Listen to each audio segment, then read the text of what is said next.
Yeah, it's so funny because one of my early memories is actually stumbling into the living room, and my mother was talking to the stranger on the couch, and I was trying to figure out like exactly what it was. And it turns out I stumbled onto a therapy session. My mom started her practice in the living room, and it was only later when I was like elementary school that she had an office on the side of the house. She turned our garage into an office, and I was used to seeing people come in and out and come out smiling and come out like looking lighter. And I always thought, oh, I guess they talk to my mom. And that was sort of my first introduction to therapy. And so for me, I had this wonderful kind of warm association that therapy is just talking to someone who loves you. It's talking to someone who really cares. And my mom was not only an amazing therapist, but just an amazing listener and someone who could really help you see different angles of things. And so I thought, wow, this is so cool. People come to talk. Before we have these interviews, we always do a pre-call, which I love because I get to find out a little bit about you. And in that conversation, you mentioned, people approaching therapy as having a problem to solve. Yeah. And I think that's a really interesting take. I've never really heard anyone say that before. Can you elaborate a little bit on that? I think, most people come into the door through the door of therapy because something's hurting. There's some problem that they're looking for some help with. They're confused, they're lost. Why do I keep on dating the same kind of person even though I know they're not good for me? Or why is it that these things that I thought I got over still kind of happen in different variations? And why is it that I'm so confused about these different things? I thought I felt one way, but I also feel another. I think this, but I feel that. And a lot of times people come initially because they're like, okay, help me with this pain, help me with this suffering. There's a problem. But what I think hopefully people find through the process of therapy is that it's about so much more. It's not just about problems. In fact, it's about, I think, really about helping us see the full condition of being human and allowing us to expand our range with someone who can help us do that. And then what's interesting about therapy is it's not just helping people like figure out what's going on in their head or in their heart. It's also about providing a space, an ambiance where someone can sense, we sense, kids sense, just like adults sense, where is it really safe to talk about this side versus that? And we all curate which sides we talk about based on what we're picking up. And a lot of it's below the surface. We don't even, we implicitly can tell. We also don't grow out of that. And so, what I think therapy does is what it should hopefully help us do in our everyday relationships is to gather more range and presence, a capacity to be more present for more of what we have and what they have. And being able to communicate that to someone as well. Like, for example, in that instance, or in instances where children are sad, like we were talking about before, we try to fix it. We try to stop it for our comfort. We give them Yeah. a pacifier. We bribe them. We do all kinds of things. And Yeah. when you're an adult and someone's sad, what do? We try to fix it. We Yes. try to fix it. We try to be on their side, or whatever it is. But sometimes it's okay to be sad.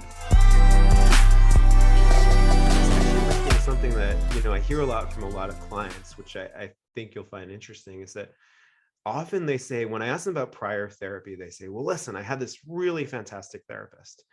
They really listened to me. They were warm and kind, and I felt like they really got me. But at times, I didn't know what the hell to do Mm. to with everything that they heard. In fact, they didn't give me a lot of feedback. So then I went to this other therapist, and they were really great. They told me exactly what to do. But sometimes it felt like they weren't even listening or didn't even care Mm. about other parts of my life. Interesting. That is really interesting. And yet, I think the best, most effective, most integrated therapists do both. They listen tremendously closely and deeply, allow space for you to find ways to bring different sides of yourself to the table. And yet they also will say, ooh, I can see something here. Let me help you with that little dynamic. Do you notice how when you start to feel proud of yourself, you start to undo it and you start to guilt yourself or shame yourself, just like you did in your family when you had to because of your brother who was a drug addict, right? Whatever it is.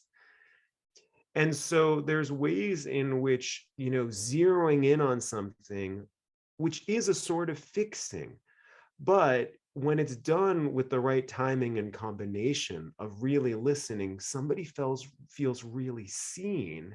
And then they start to play with it and say, actually, that makes me think of something else.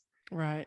And so it's this constant kind of back and forth integration of really being present, but then also making something out of it. But how can we tell if a therapist is the right fit for us? Because I have had a lot of friends, and my mother's such a huge advocate of therapy. When I was younger, if I had a problem, she'd be like, go and talk to a therapist about it. That was what she'd say. And I say that to a lot of people, and then they go, well, I tried that and it didn't work. I tried that, it didn't work. And I was like, well, I feel like you haven't found the right fit yet. And it is exhausting finding that right fit. So It is. how do we Yeah. know? And It's a lot like dating. In fact, it's a very strange thing, because especially since it's something so intimate, right, and something so personal, you're talking to a relative stranger about everything. right. So I think first and foremost, it's important to really trust your intuition and instinct, because a lot of it is the feel. When I'm with this person, do I feel that I get curious about different sides, and do I feel like they're open and interested in going there? And do I also sense that maybe they've been able to go there themselves? We might not always know, but you can sort of feel it out, right? And exactly what I said before too, it's really helpful to see if you also feel that somebody can actually take some of the things. And you know how, like, when you said you were talking a lot, you're like, how do you remember that? Yeah. Because the other reason is because as a person is listening, they're also putting the pieces together, and instead of just thinking of them as little bits, they're chunking them and saying, ah, I see this. And a good therapist will also register that, and like you said, bring it back. So listening is this listening is a wonderful thing. And you know what, empathy is a really interesting thing too. Empathy is being able to really be in the shoes of another, and the heart of another, but also there's a way that the other person is able to really feel the full emotion and help put it into form so that we can feel it again in another way. So that means if I have a therapist who really can't deal with too much anger or sadness, then I can't really be able to dwell in my sadness or anger. So we want to see also what the range of our therapist is, our potential therapist, right? That's I, a really good point. you know what I'm saying? Also, Yeah. the other thing is I like therapists who I think also what's another good criteria for a therapist that's good, I think, is how playful are they? How are they able to talk very seriously and deeply, but also playfully? And sometimes they might even be able to talk about something deep and difficult in a playful way, not in a funny, I'm not taking this seriously way, but in a way of like, I really see you. That's a really good, indicator. I know you work at the Manhattan School of Music. So you're working with musicians, which is amazing, because I'm also a musician, and I mean, obviously not at their level, I don't think. Neither am I. But I'm really interested in, I guess, the psychology around music, because when I was performing on stage, it was incredibly nerve-wracking. And also, like you said before, about remembering music, and so remembering what you have to do and not freezing up. But then also this theme of creativity has come up. So let's talk about the role of kind of psychology and therapy in enhancing our creativity, and how it may relate to people who are not musicians as well. Yeah, it's really interesting. I think it's funny because we tend to think of creativity as artistic creativity. You're a musician, you're a painter, you're an actor. And yet we forget about personal creativity. And personal creativity is the capacity that we all have to be able to make new forms out of old forms, to vary forms, and to keep on striving to figure out, how do we make sense of this dynamic stuff that we're made of? And it's funny, working at Manhattan School of Music, I was surprised that even artists don't see themselves as being personally creative. They could be like playing at Carnegie Hall, and they don't see themselves as creative on a personal level. And I think that's sort of a problem with the way we view mental health. And I think we need to enlarge how we view mental health. And that's what I mean. It's beyond problems. It's about learning how we can be more integrated and creative. And then non-artists think, I'm not creative. I'm not a painter. I'm not an actor.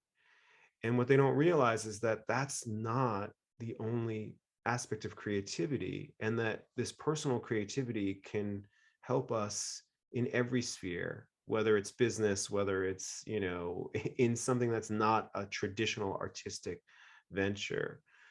But I think there's something really important about creativity, because creativity is when we feel most alive. And creativity is also when we make contact. The reason that great art speaks to us is because it makes contact from across the centuries, from across cultures, and from one person to another, speaking deep into the soul. How can therapists, I have this question, how can therapists help us learn how to become better improvisers in our life? We've talked about creativity, but let's talk about improvisation, and especially as well because you work with musicians. Yeah. In jazz, it's called reading the changes, which is, as different chords are shifting, can you play different lines over them? And what we don't realize is that our emotions and our thoughts are changing all the time, like a big piece of music. And so what I think therapy helps us do is to recognize, wait, which song am I playing now? And what changes are going in me? Like I said, that could be the different kind of feeling states. And one day you wake up and you feel like you're playing one tune, you're in one mood, and maybe during one part of the day you're feeling happy and excited, and then another you're feeling really sad and something else. And it's helpful to understand, like, how can we listen for those changes and figure out how to make something beautiful out of it? A jazz improviser doesn't say, oh, I don't like these chords, I don't want to play this. They're like, ooh, this can be interesting. And the other thing that a jazz improviser does that we need to do, and a lot of the writers out there like Daniel Pink and Susan Cain and Brene Brown, they're all talking about the fact that we should sort of lean in and embrace the dissonances. That some of these quote unquote negative emotions are actually quite lovely, and they help us deepen. And so improvising allows us to know that, and the great thing about being an improviser as well is, it seems like it's just spontaneous, like, oh my God, they just figured it out on the spot. No, not at all. They practiced and cultivated different options, but then in the moment, they share it right now. Yeah.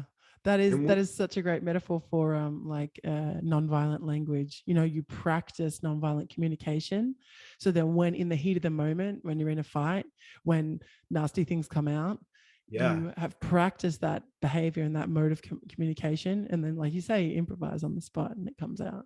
Exactly. And so it allows you to be more fluid, and it allows you also to be more responsive to what's happening right now with this person. Thanks for listening to the Rebel Love Podcast, the podcast about love, sex, and relationships. If you like this episode, please support us by subscribing and leaving a review on your favorite podcast platform, and find all the details of this episode and more at rebellove.com/podcast.